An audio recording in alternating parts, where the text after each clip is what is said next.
Hey you guys, welcome back to another one of my videos. I don't know if any of you watched my last video, but I've been having issues with the audio. I feel like this room is a little bit better. I'm actually filming in my bedroom, but I'm also going to be buying a mic this week. So hopefully by the next video, we'll have a full professional mic, so the audio will be even better. I'm really keen for it, and I hope you guys are too. But anyways, to get into this video, today I'm going to cover the case of Russell Hill and Carol Clay. This case is actually a really new one, with it taking place in 2020, and there is a lot of coverage on it, but I just found it so interesting and I thought you guys might find this one interesting also. So without further ado, let's get into the video. Russell Hill was born in October of 1946, and from around his late 20s to early 40s he actually worked as a logging contractor, which is basically someone who cuts down trees, and he did this in a tiny little town called Hayfield in Victoria and the surrounding areas. During this time, while Russell was doing this work, he met a lady called Robin who would later become his wife, and together they would have two beautiful little baby girls, which the couple named Debbie and Colleen. The two girls with their parents spent a few years in the Hayfield area before they moved on to another Victorian town which is called Druin. Druin is about an hour and a half or 90 kilometers from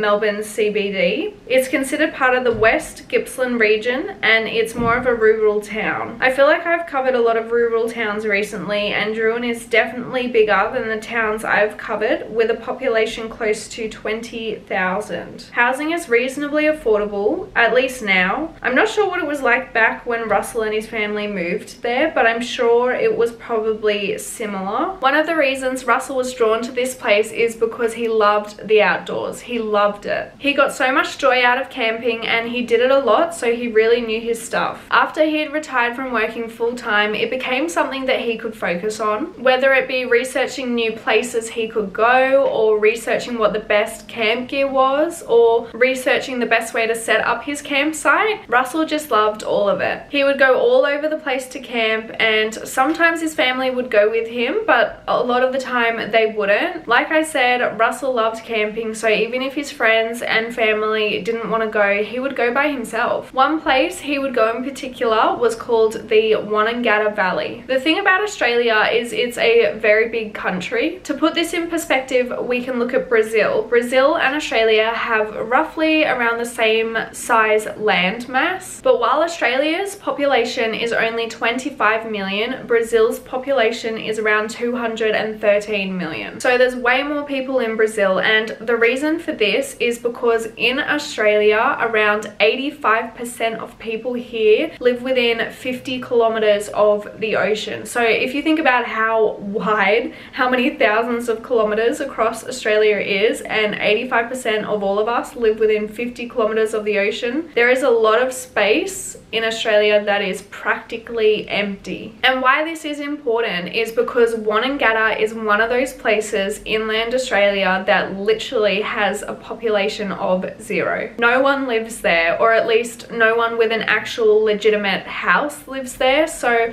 a lot of people will go to the Wonnangatta area to get that real life rural camping experience without getting interrupted with a lot of other people. The main reason people actually go there is to four-wheel drive. There's heaps of tracks with puddles and mud which you can drive around, and not a lot of other people, which is kind of good for when you're four-wheel driving, because I can tell you from experience, a lot of tracks you do not want to be crossing another four-wheel drive. Tracks a lot of the time are only one car wide with really dense bush on each side, making it almost impossible at times to pass people. A lot of the time you'll have to backtrack a long way, or at least one of you will, to get past. People also go to the Alpine National Park area, which is where Wonnangatta is located in, to shoot deer and feral pigs. The reason for this is because in 2019 and 2020 there were really bad fires in the area, which resulted in a lot of the natural habitat there just being completely wiped out and burnt out. And apparently the deer and pigs damaged the new native vegetation and important habitat areas through grazing, browsing, tramping and wallowing, which is why the local government area there allows people to come in and shoot them. The part I found weird is that the local government allowed shooting in these areas before the fires, so I don't know what their reasoning was for why people were allowed to do it before then, but anyways, I believe people can go into the park and do this from around October to June each year, and there's obviously restrictions on who is allowed to do this. You do have to be contracted and have a gun license too, but like I said before, because the Wonnangatta Valley is such a quiet place, if you're someone who wants to go there and shoot even if you're not contracted, the likelihood of you getting in trouble for that is probably pretty low, which I think is why people choose that area to go to. So it isn't uncommon for people who don't hold those licenses to be seen in that area with guns. And for any of the people watching who are international, guns in Australia are pretty hard to obtain. There's not a lot of reasons that you can have one, and not a lot of people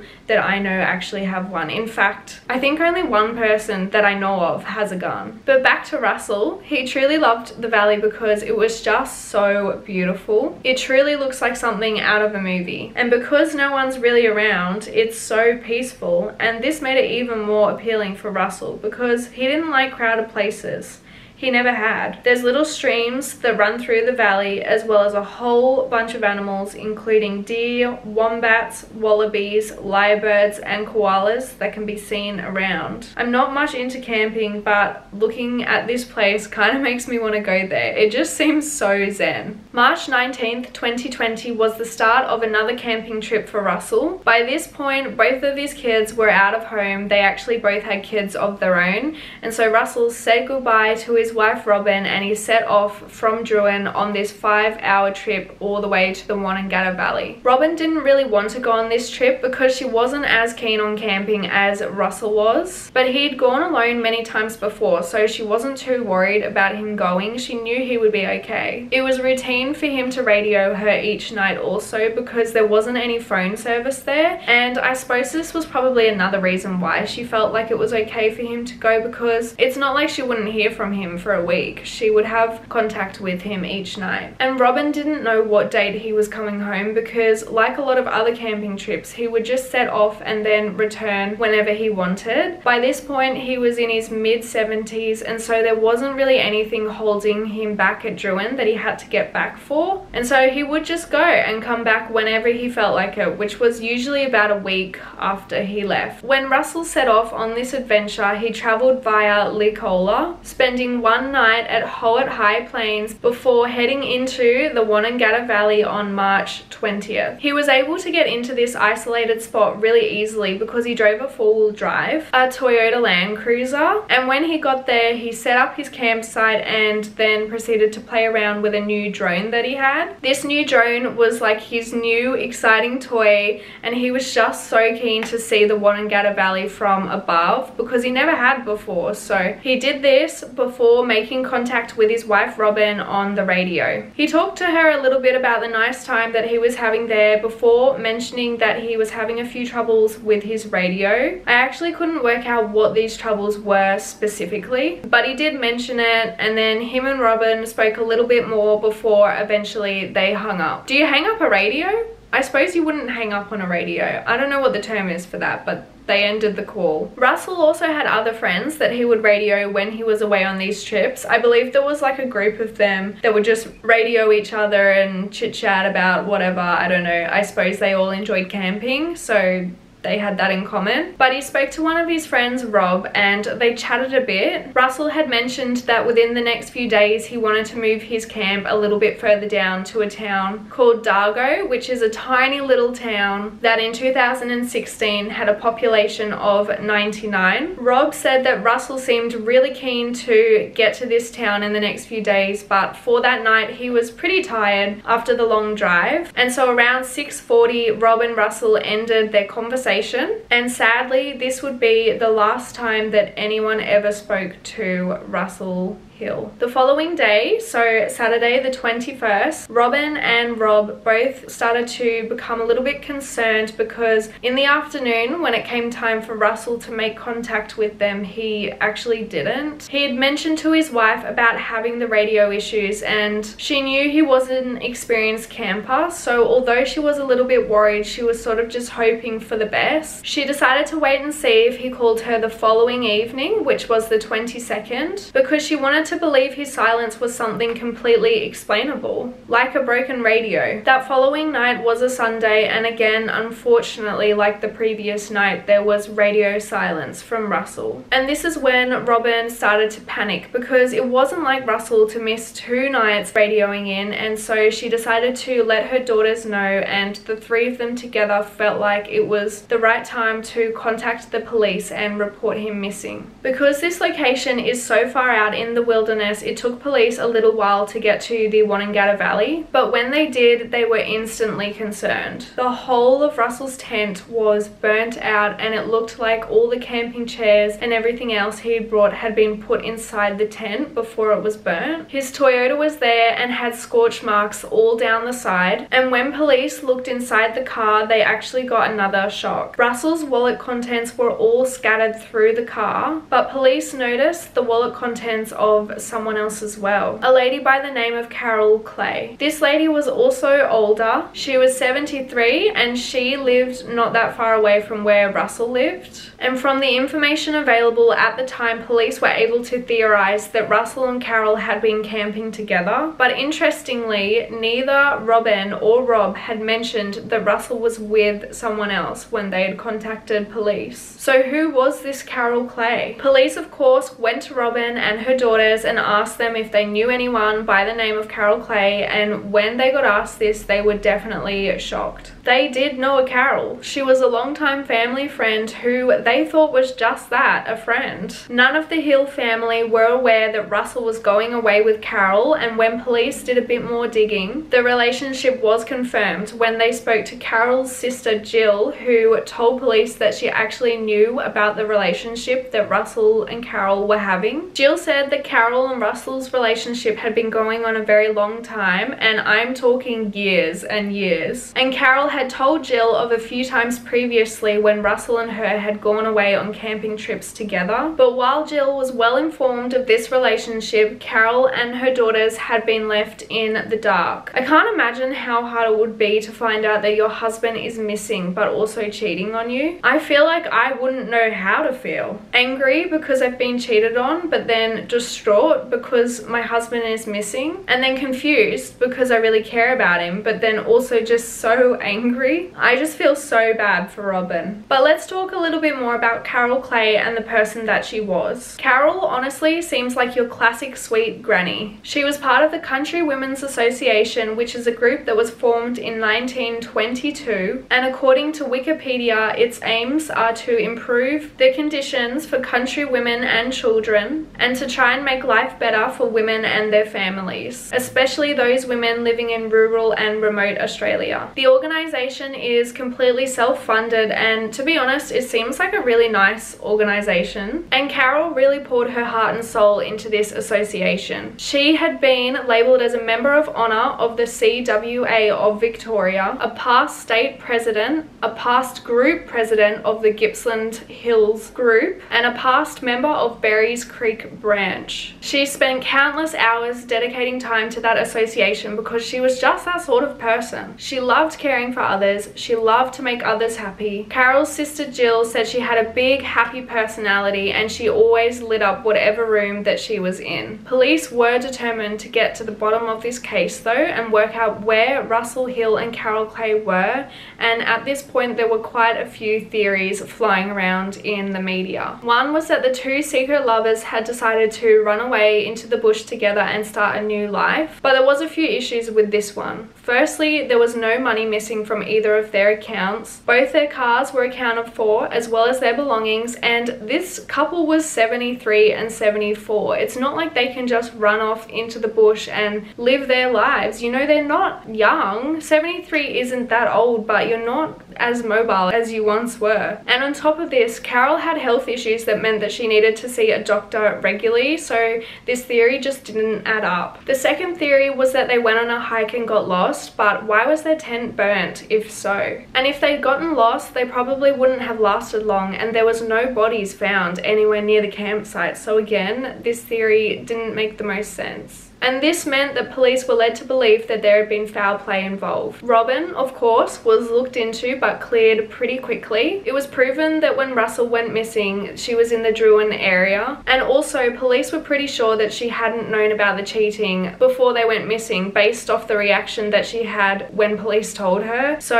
at the time, she wouldn't have had a motive. There was also the button man theory. And this theory came about because there's this guy in his early 70s who roams the area. He's a very fit, tough bloke, and he's described as like a little bit eccentric, and he camps out in the bush for weeks at a time. He's known to be a bit strange apparently because he puts little bone buttons in his ears, hence the name, and also apparently he collects deer antlers which he carves into interesting shapes. This man has been known to quietly approach the campfires of other deer hunters that are in the area, and once he turns up, he sits down uninvited and makes awkward conversation, which understandably the deer hunters find a little bit strange and off-putting. But of course, because he's different, rumors fly and he's seen as a potential murderer. But in reality, this guy is just someone who really enjoys being alone in the bush. Oh, and he's also a bird watcher, so he had reason to be there. And he did talk to police too, and they ruled him out as a suspect. Another theory was potentially a deer hunter that wasn't meant to be in the area, maybe someone who wasn't actually licensed, shot and killed either Russell or Carol and felt like they had to finish the job so they wouldn't get in trouble for being in the area. But although there was many theories flying around, this case actually went cold for over a year and into 2021. But what the public didn't know in early 2021 is that police were holding on to one clue that they hadn't disclosed yet. They had managed to talk to almost everyone who was in the Wonnangatta area at the time when Russell and Carol were, and they knew this because there was a roadside camera at the entrance and exit of the valley, but there was one car caught on camera that still wasn't accounted for. It was a blue four-wheel drive, believed to be a mid-90s Nissan Patrol, with a trailer on the back, and whoever had driven this car through the Wonnangatta Valley at that time still hadn't come forwards to police. Now, there could have been different reasons for this. Maybe whoever owned that car was living in a different state, so they hadn't heard the news that someone had gone missing in the area. So there was a chance that this could be a false lead, but police needed to find out who it was so that they could be sure. And their interest in this car was heightened when other witnesses had told police that on that same night they'd seen this blue Patrol near Russell and Carol's campsite the night that they were there and heard it leaving around midnight. According to the witness, they heard the car get stuck on a dead-end road track close by, which was really memorable to them because, like I said, these tracks are normally only one car wide, so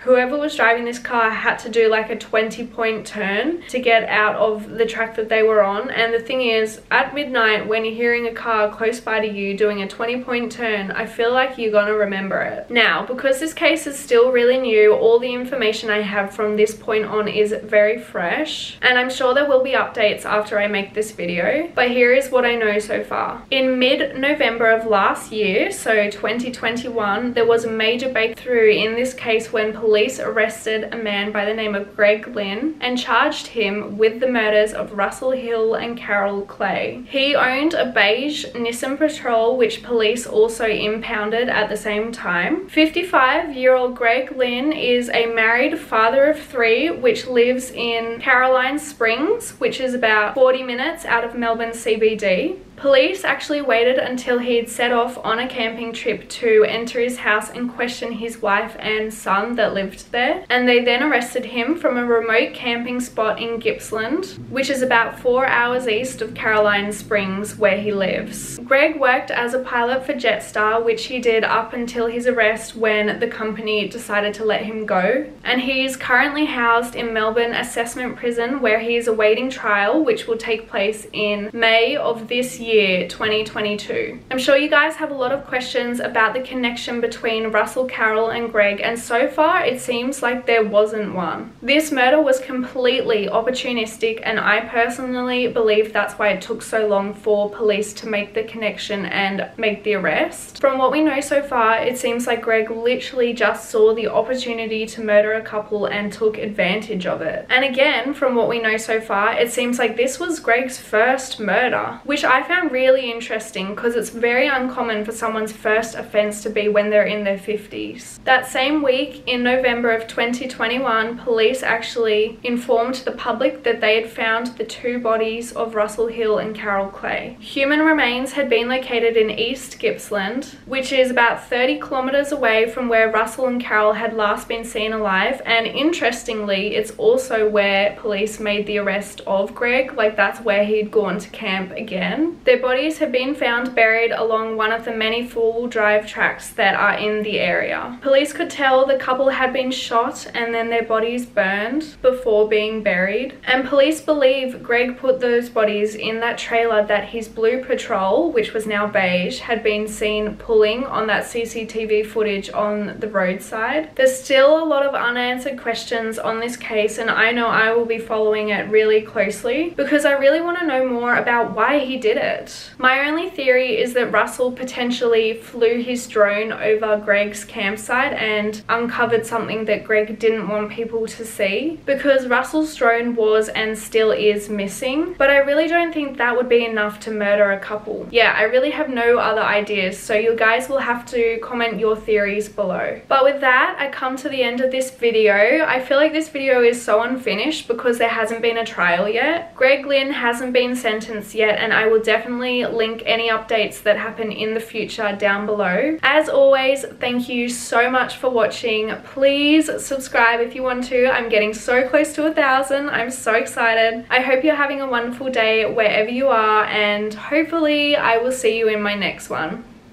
Bye, you guys.